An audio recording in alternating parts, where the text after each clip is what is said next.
Everyone, I'm making an art journal page. To save time, I already glued down a music sheet to my page, and I just used a white glue, nothing other than that, and I didn't put any glue on top, just adhered it to the page. I want to add now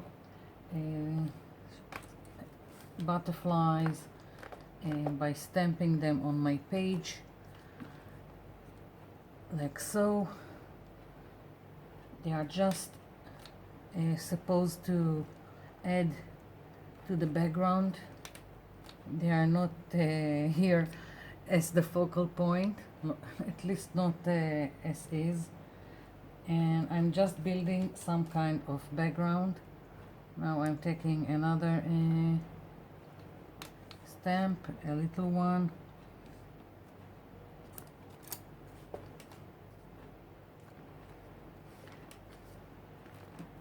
just so I will have variations in the background.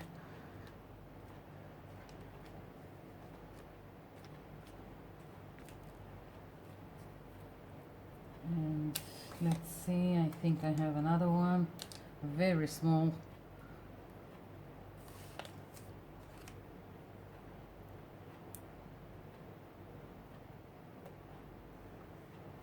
It doesn't want to stick.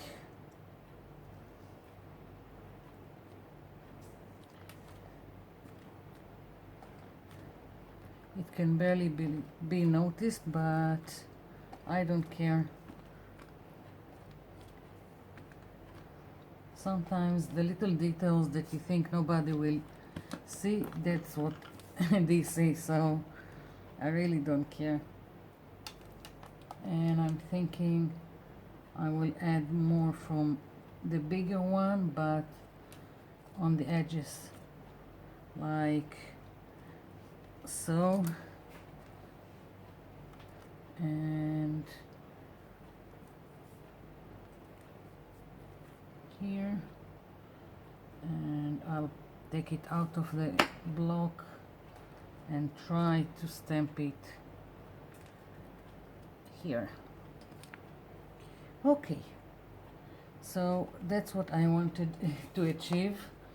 I'll move this aside.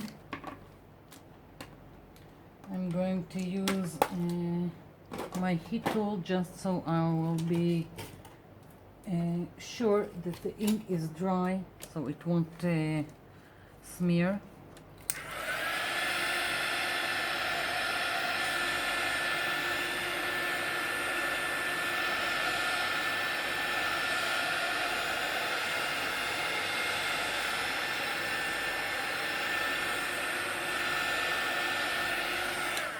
Let's hope for the best. Now I want to take all this music sheet and the butterflies that I've stamped and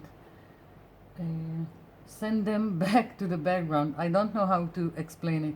I want to do to take gesso and dilute it a little bit and go all over the page. Let's see, paintbrush, gesso here, and water. A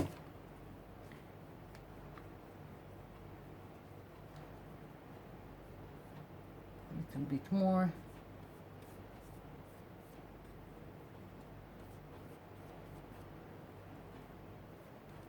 I'm starting very, very gently, very diluted gesso. If I will want more, I can add. Can't take it out if I'll put too much of it on my page.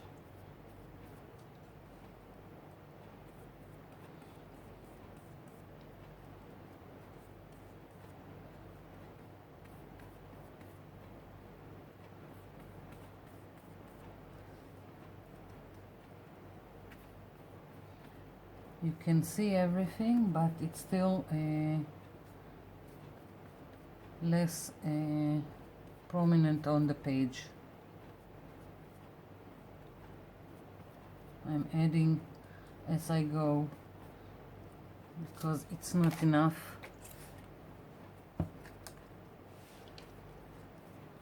And by using gesso and not acrylic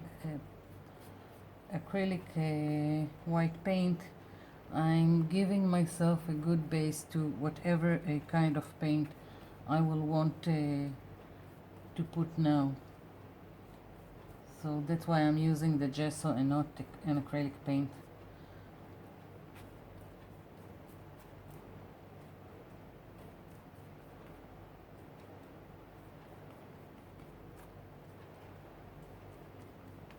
Here we go.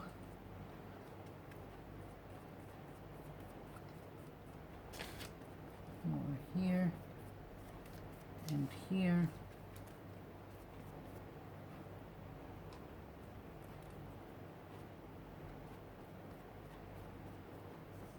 And of course, if you want, you can play with it and you can put more gesso on the sides. You can do a pattern with it and play with it as if it's a paint.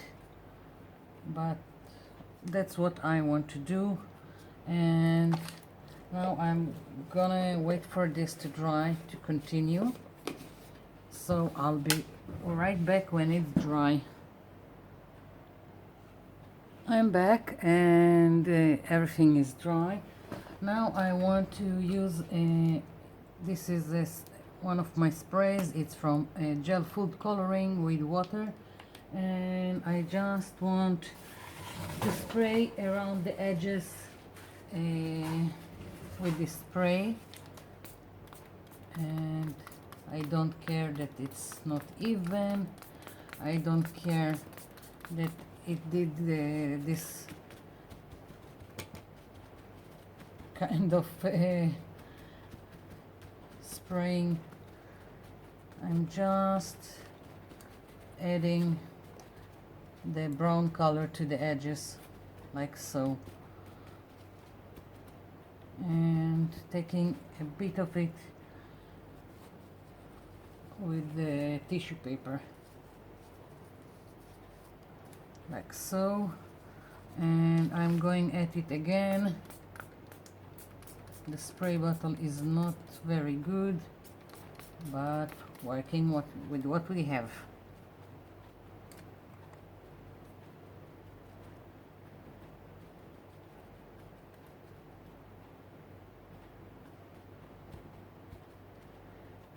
Okay, so moving on, I'm going to do something. I don't know how to explain it. I'm just going to say that I'm quite fascinated with, you've seen me do it before.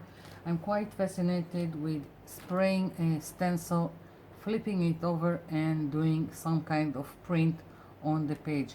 Basically that's what I want to do on this page. The only thing is that I want to mask two areas. So I'm going to take just this is plain printer paper, it's just blue. I took a blue one so you can see what I'm doing, as opposed to white, and you wouldn't see what I'm attempting to do. I'm just tearing a piece, and I don't want it straight. I want it with ragged edges like so, and I want to tear another part here like so, and let's see, what did I want to do? Where is the part that I wanted with the stencil? What's the part that I didn't want with the stencil? I've managed to confuse myself. I'm thinking if I want the stencil here or if I want the stencil on these corners. I'm going to go with the stencil here, so I'm going to use this is a removable stick, so I'm going to put this on the paper, this one, like so, so it will mask the area that I don't want the stencil to be. Again with this one,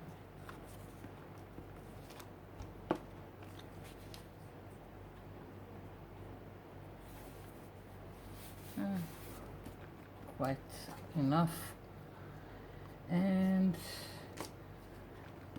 I need to spray my stencil, and for that I need a space, so I'm moving my art journal for a minute aside. Here is my stencil, and I'm going with 2 grains. Again, this is from food coloring with water. I've got a olive green and I've got forest green.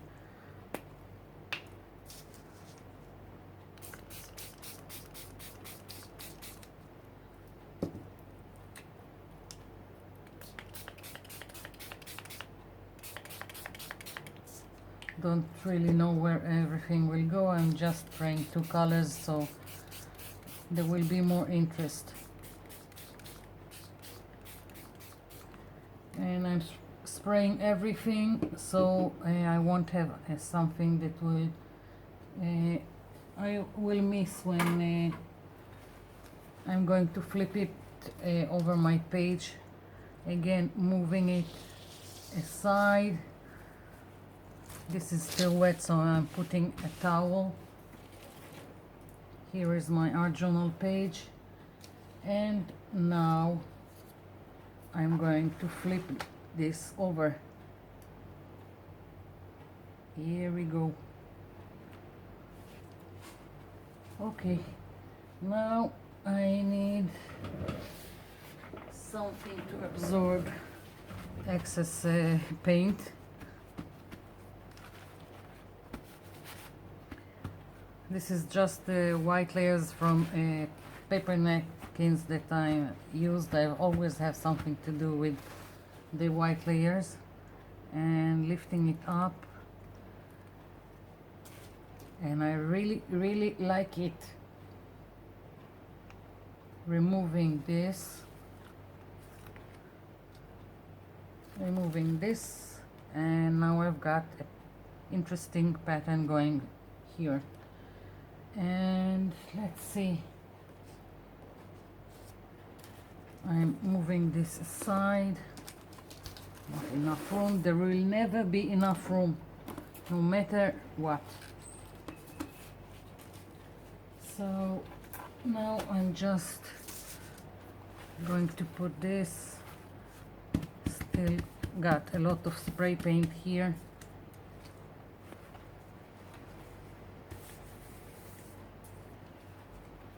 Here we go. Moving the stencil, moving everything. And here we go. Now I'm thinking this is not enough, and I want more interesting stuff here. So I'm going to do the opposite. Now I'm going to put down this piece. I'm going to put down the stencil like so. I really hope I'm in frame so you can see what I'm doing. Taking again the same sprays.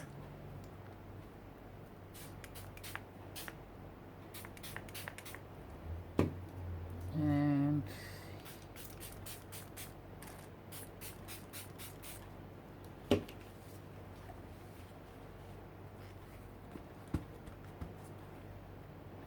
I took too much.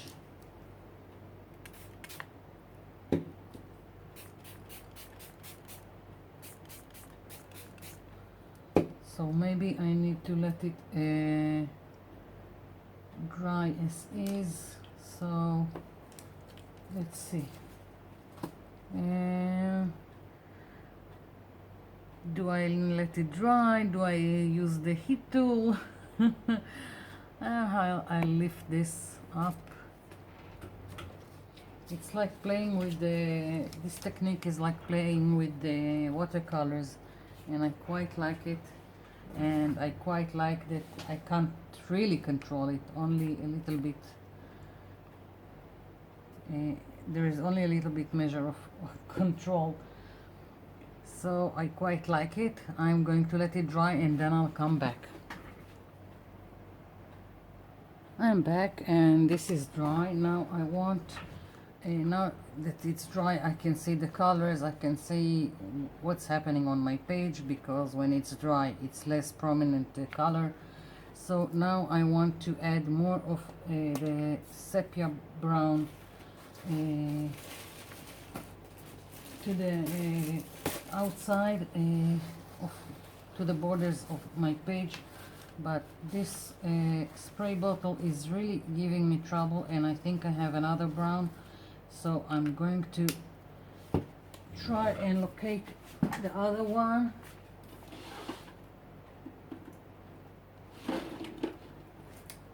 And here it is. Let's hope this one will work for me, and here goes.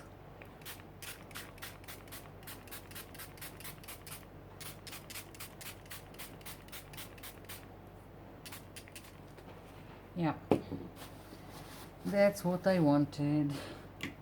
So now again I need to let it be. I need to use some patience and let it dry, and then I'm gonna come back.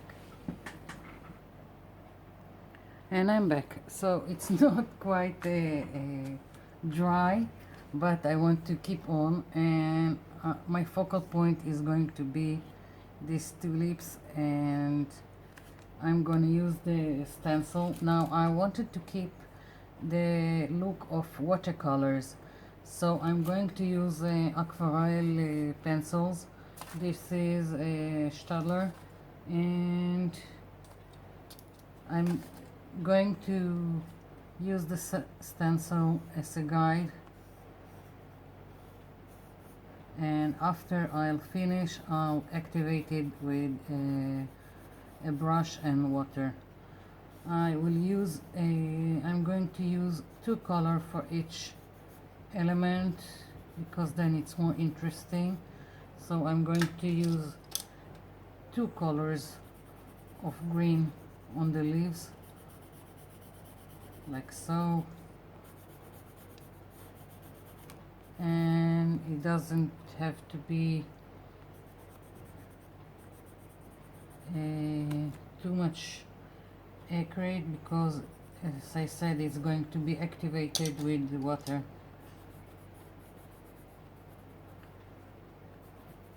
Basically this is a look, or it's going to be looking like watercolors, but ones that you have control over it.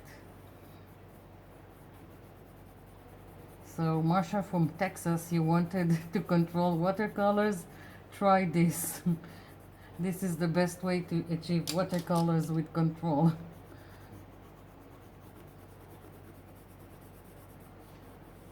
Here we go.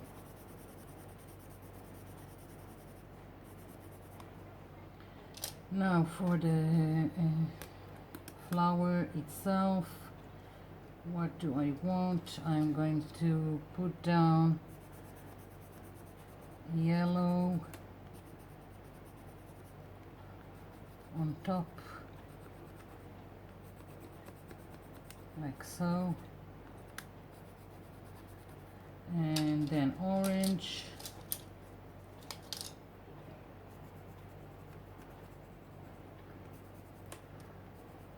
just so I will have a nice shading and gradient look.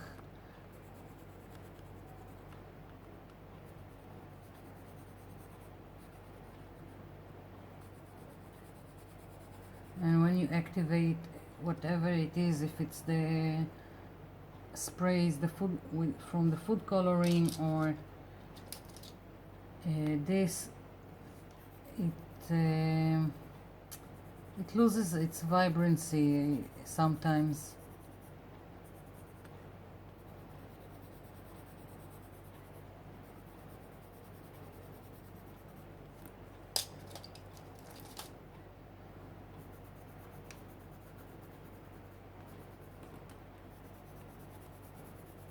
Here we go.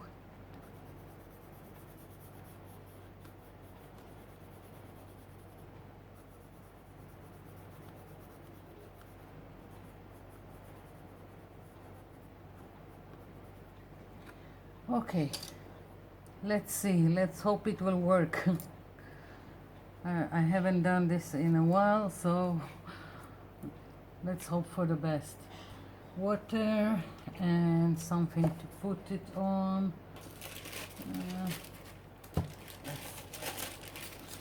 I've got wax paper, it's good enough to put water, a little bit of water on top. Here.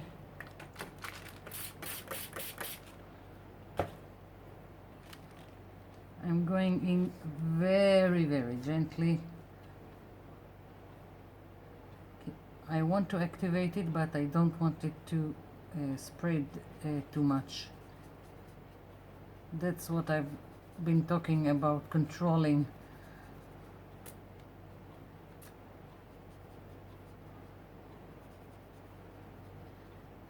And I'm moving back and forth so the colors will blend nicely.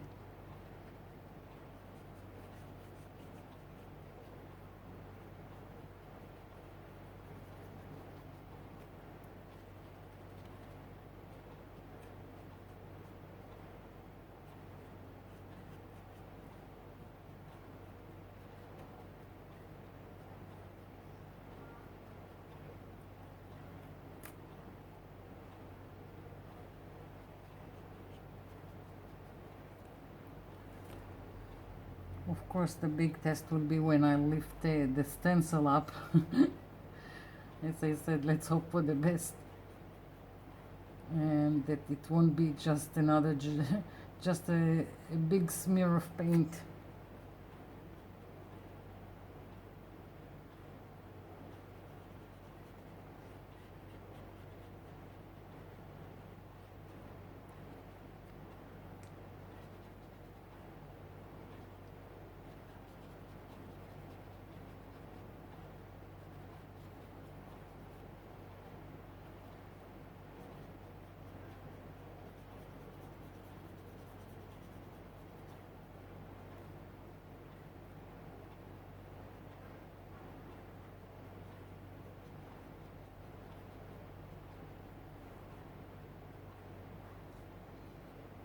Okay, so that was the flower. Now I'm going in for the stem and the leaves.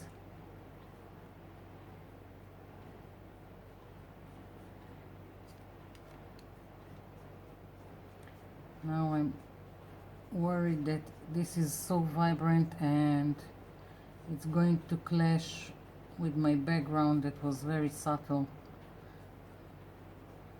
So we'll see when I'm finished, and maybe I will just add something more vibrant to my background so everything will be speaking the same language, if you can say that.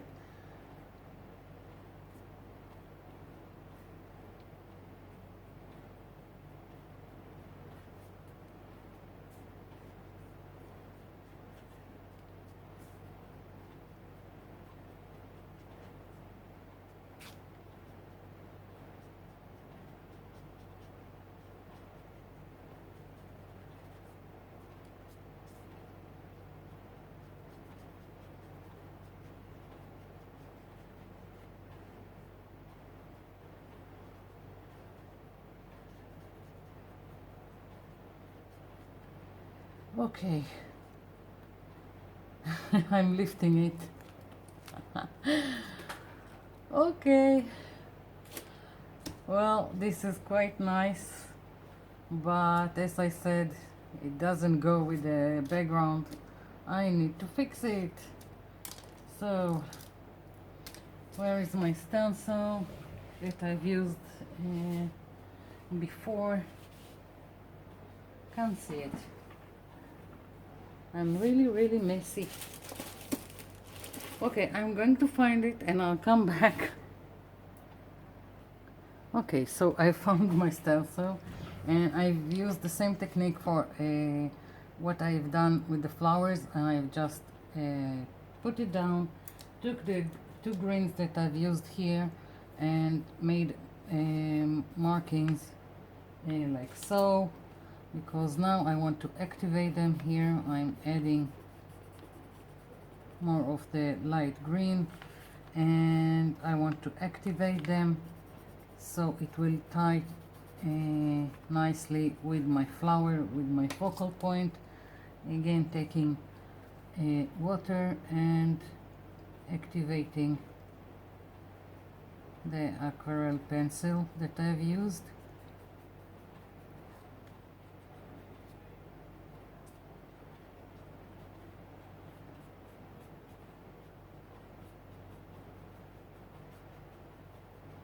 Like so.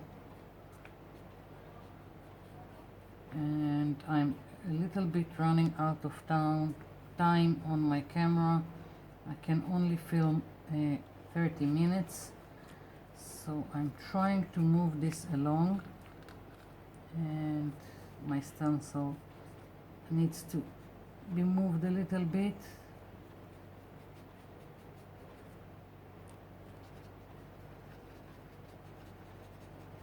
Here we go. So basically this is it. I'm going to do the other side also, and I'll come back because, as I said, don't have enough time.